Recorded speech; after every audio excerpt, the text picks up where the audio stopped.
Hello everyone, welcome back to another episode of Phoenix Wright Ace Attorney Justice for All. Last we left off, we managed to figure out that Mr. Wellington, the current witness, lied about what he was doing in the 15 minutes when the victim died and him calling the police. He said he was looking for a phone. Well, there's a phone booth right next to the dead body, just walk 3 steps. So now we need to figure out what he was doing in those 15 minutes. Well, there is one thing that I could guess.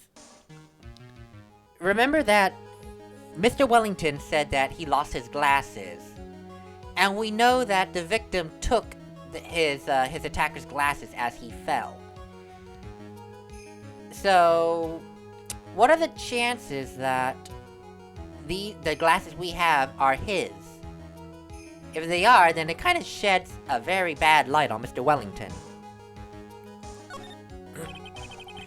Well, there's only one possible explanation. Alright, then let's hear your explanation. However, be forewarned that if it's not persuasive, you will be penalized, so think carefully before you present Mr. Wright. Yes, Your Honor. I probably shouldn't have said there was only one possibility. Now, please present to the court the one piece of evidence that will answer the following. Why did the witness not call the police right away? Well, like I just said, I have a weird feeling that these glasses are his. I mean, this guy's lying through his teeth, clearly. So he has something to hide. So what if he is the murderer? And these glasses were to incriminate him. Mr. Wellington. What? Don't do that! You almost gave me a heart attack! These are your glasses, aren't they? Oh, where did you find... Oh! Well, I believe the court all heard what you just confessed to. That these glasses are in fact yours. I'll tell you where they were found, Mr. Wellington. These glasses, they were under the victim's body. Under the victim's body? Order! Wait a second, hold on. I didn't confess or confirm anything. Your Honor, I think the answer is quite clear here. As he fell, Dustin Prince grabbed the culprit's glasses. The culprit knew he had to find his glasses and searched frantically for them. What he didn't realize was they were under the victim's body. And that is why it took him 15 minutes to make that call. Mr. Wright, are you indicting the witness as the real murderer? Of course, that is precisely what I'm doing. No! Scream. I will never scream, because I will annoy my entire household if I scream. Not to mention people will come storming in my room. I know I'm right. He is the real murderer. Did you figure it out, Nick? More or less. Turns out this cell phone was the key to this case after all. Anyway, now's our chance to deep six this guy. I'll sink him in one shot. Yeah!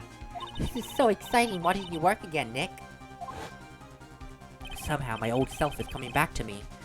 It's time to sink or swim. Everything rests on the edge of a knife. This is the moment I've been waiting for. Order!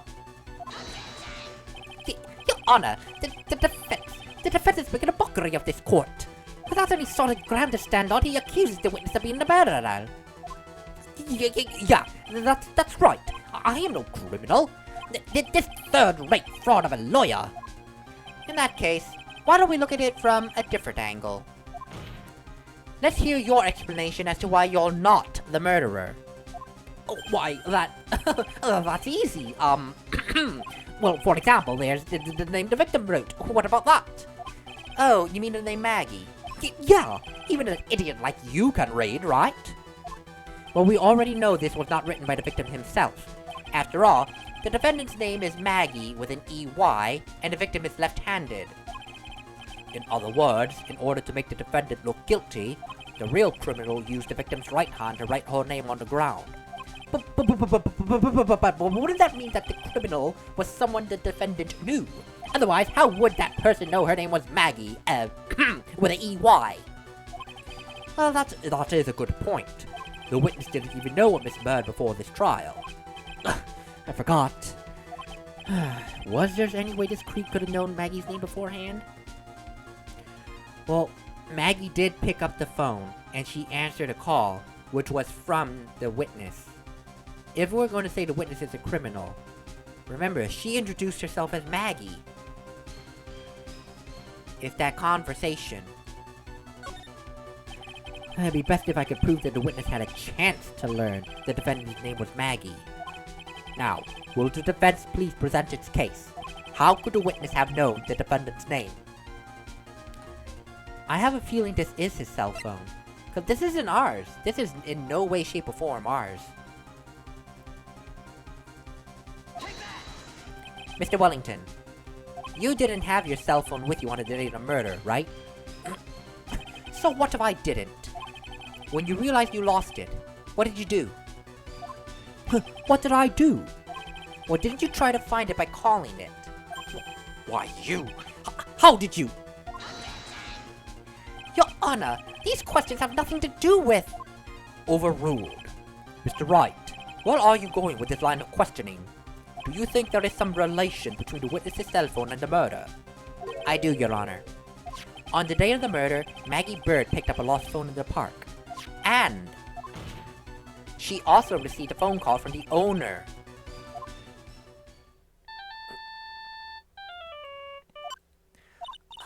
Hello?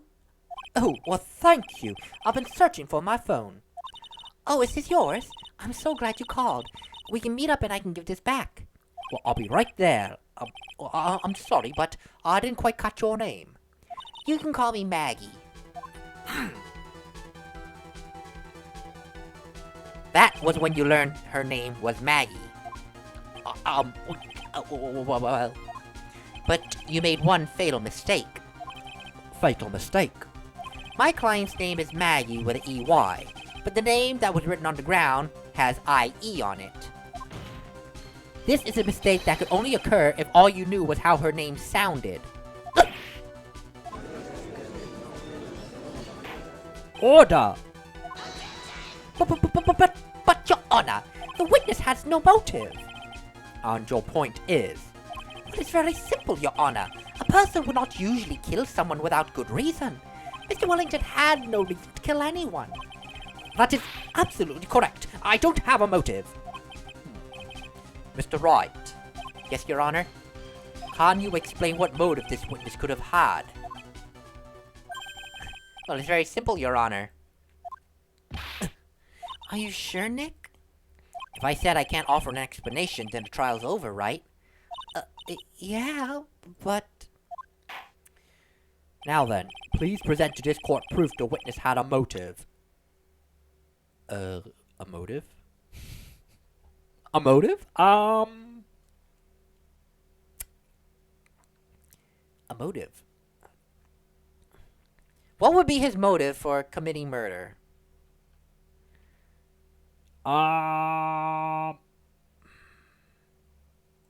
Would it be this? Okay, if we're going under the idea that Mr. Wellington owns this phone, then it goes to say that these numbers he knows of con artists. So is that why he committed murder? Okay, good. Mr. Wellington's motive is right here. What is this? A list. These phone numbers were pulled from the memory of the phone the defendant found. And we have determined that the people on this list are members of a certain group. You looked up all those numbers? Of course. This list of phone numbers was stored in the cell phone's memory. The names and numbers belong to people who are members of a certain con artists group. What? Con artists? Can you explain why these numbers were on your phone, Mr. Wellington? This is an outrage. It is an invasion of privacy. Looking up the phone numbers on a person's phone is worse crime than murder. You're one of those people. You're just like the concentrated brilliant artist. They destroyed the genius of work and the dialogue of the goddess of... I don't care, Mr. Wellington. All I want is for you to tell us what this list is about. You think you, any of you, know what it means to be a refined man such as me? Your Honor, this is unjustified badgering to the witness. Objection overruled. Mr. Wright, what is the meaning of this? Why would the witness have the numbers of a group of con artists on his phone? Well, isn't it obvious, Your Honor? There are 20 names and numbers on that phone. He is not looking into the group. All you need is just one. You don't need to be a victim to have 20 numbers. That'd be kind of overkill. You're a member of that group, sir. Mr. Wellington is a member of this very group. No! All of your friends' phone numbers are stored right here on this phone. If anyone were to look into this phone numbers, it'll be all over for you. That is why you had to kill. No! This is too much! That does make quite a bit of sense. Well, Mr. Wellington, would you care to explain? I got you now. That police officer. Your Honor! What is it, Mr. Payne? Your Honor, this is unjustified badgering at the witness.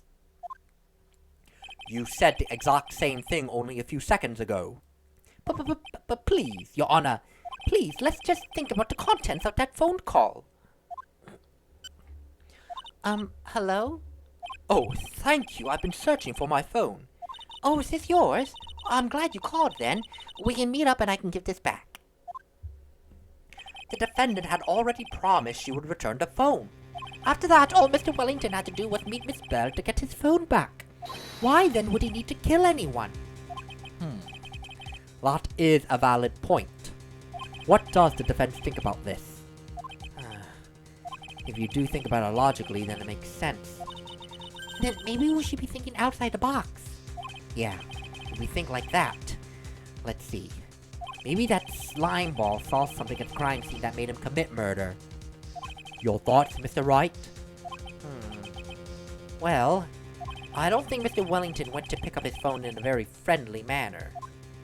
But he was promised his phone, so why then would he be unfriendly to the defendant? I think he must have seen something that didn't quite agree with him when he got there.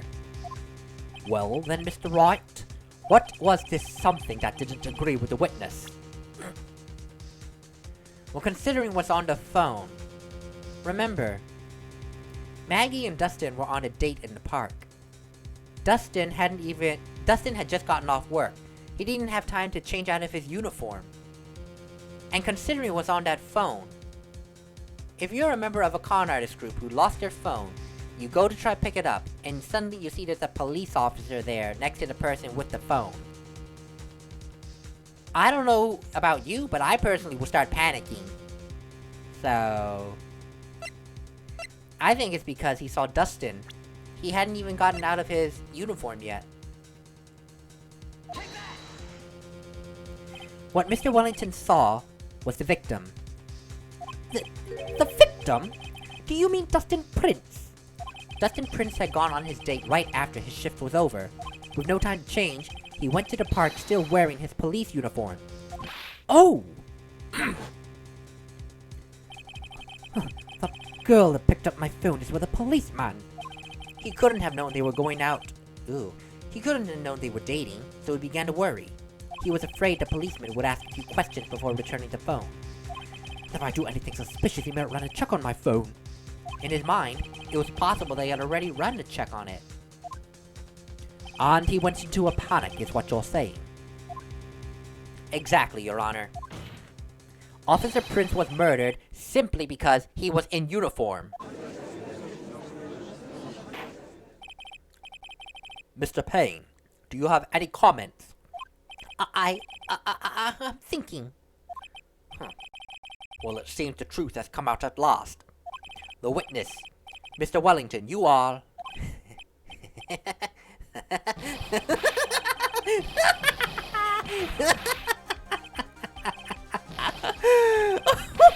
Impressive! Not bad for a person with a third-rate education. What's that supposed to mean? The evidence! Evidence! Ugh, that guy is really creepy. All you have been waving around and talking about is that suspicious cell phone. Suspicious cell phone this, suspicious concrete that. They're all on the phone. But who's to say that phone is really mine? Where's your proof, Your evidence! You want proof this phone is yours. I already told you earlier. That phone I lost, I've already found it. You don't even have the slightest idea who the phone in your hand belongs to. But you can be sure it isn't mine, you simpleton. What?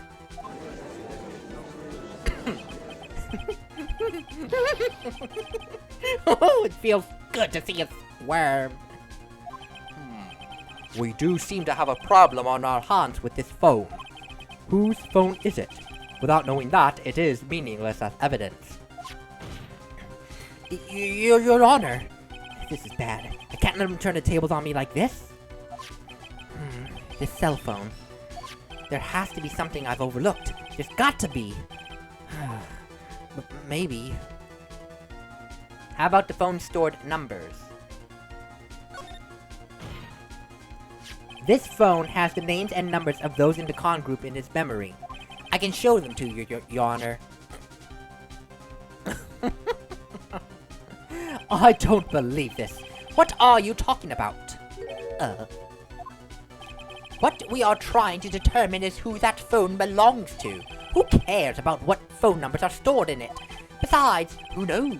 Maybe you went and added some of those numbers in yourself. The witness is quite right. I'm afraid I have to reject the defense's proposal.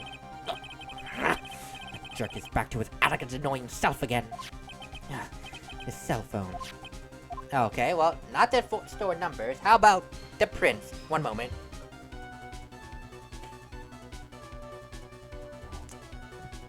Sorry. Sorry.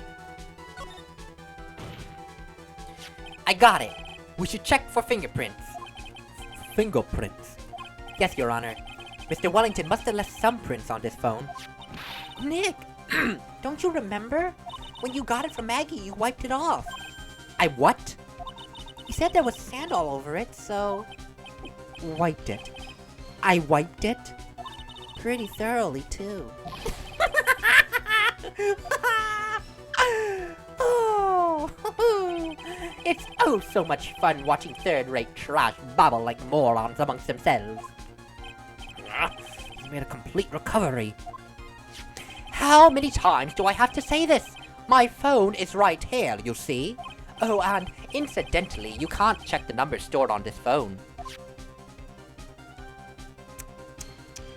It must have glitched because all the numbers just magically disappeared. You've got to be joking. He erased all the numbers I was going to use as evidence. Mr. Wellington. What's this? By the tone of your voice, it sounds like you still have some fight left in you. Where did you finally find your cell phone?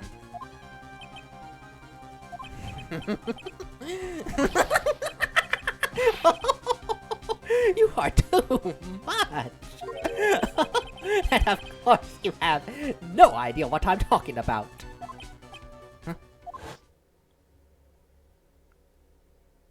Revelation. My God, I remember!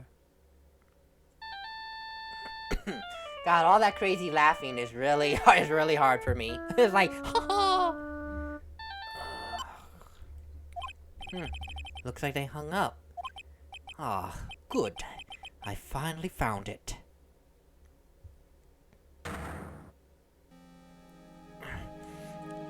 So that's when... What's wrong, Mr. Attorney? Why the harsh glare in your eyes? Nick, we've worked so hard to get this far, but if you don't do something quick, he's gonna get off scot-free. I know, Maya. I know this phone has to be his.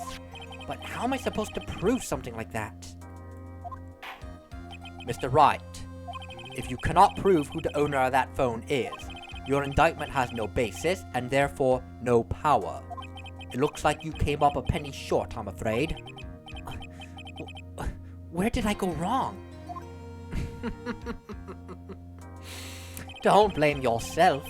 You're merely a third-rate lawyer. You only made one big mistake, after all. Who are you? What are you? That's something you haven't figured out for yourself yet.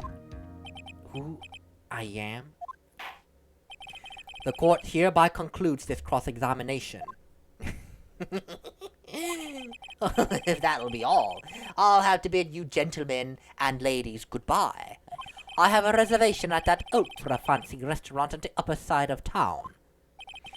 Thank you for your assistance. You've had a stressful day, so please, bon appetit. What am I supposed to do? Am I supposed to just let it go at that? Hell no. Please, wait, Your Honor. Alright, Nick. I think I may be able to prove it. Prove? Prove what, Mr. Wright? Everything.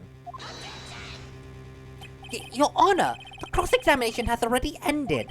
Besides, the defense is just going to badger the witness with more inane questions. You will not harass the witness. Is that clear, Mr. Wright? Oh, did you hear that? No harassment allowed, Mr. Attorney. Please, Your Honor. Very well, but this is your last chance, Mr. Wright. You may present one piece of evidence to the court. I only get one shot at this. If you cannot prove everything, it's over for both your client and for you. Do you fully understand? Yes, Your Honor. I'm sure you're well aware, Your Honor, but the cross-examination period has ended. Were you paying attention, Mr. Payne?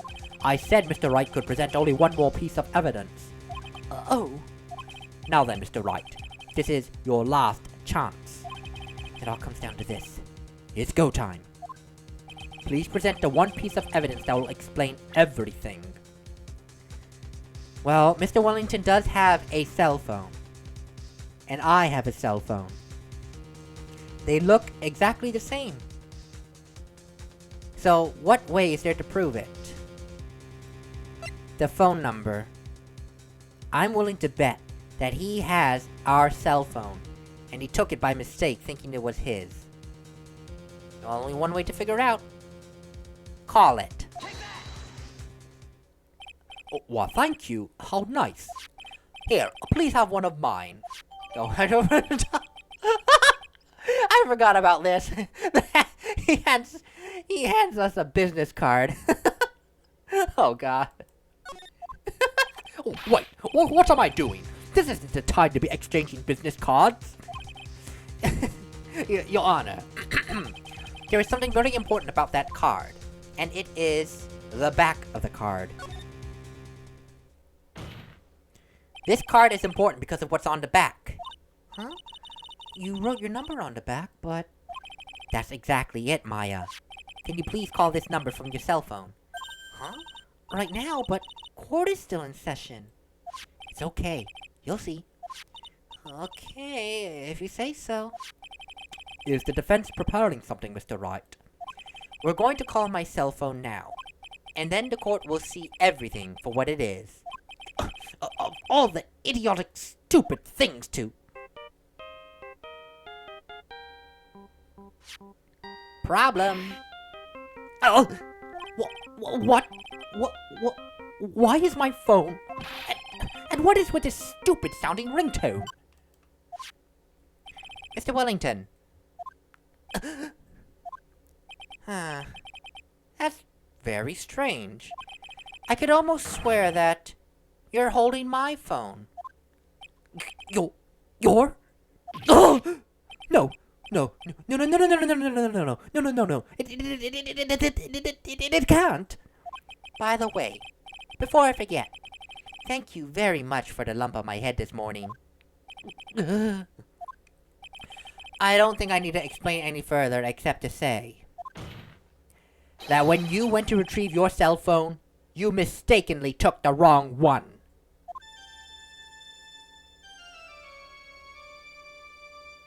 And there's our proof. Wrong cell phone. And we have a man who has now turned blue. He took the wrong cell phone. We've already proven everything. All we needed to do was prove that cell phone was his. So that is what happened. You were knocked out by Mr. Wellington. He's a man who lives on his pride and self-image alone. And in order to hide his involvement with the con artist group, he has become paranoid and lost all ability to make rational judgments. Then Mr. Wright, the phone you're holding... It's Mr. Wellington's, naturally. Speaking of that man, how is he, Mr. Payne? Well, he was arrested and taken away, Your Honor. Very well. Now then, this court finds the defendant, Maggie Bird, not guilty. Yay! We did it! Hooray! That is all. Court is adjourned. Oh, thank God, because my voice from that crazy laughter is starting to go a little bit. Oh God, my mouse. I knew that the real you would shine through eventually. I'm so moved by what you've done for me, sir. Thank you so much, Mr. Wright. I really feel bad for Dustin. He didn't do anything to deserve this. It's probably because of me. Huh? My whole life has been nothing but a whirlwind of bad luck and failures. Your whole life? Oh, it can't be that bad, can it?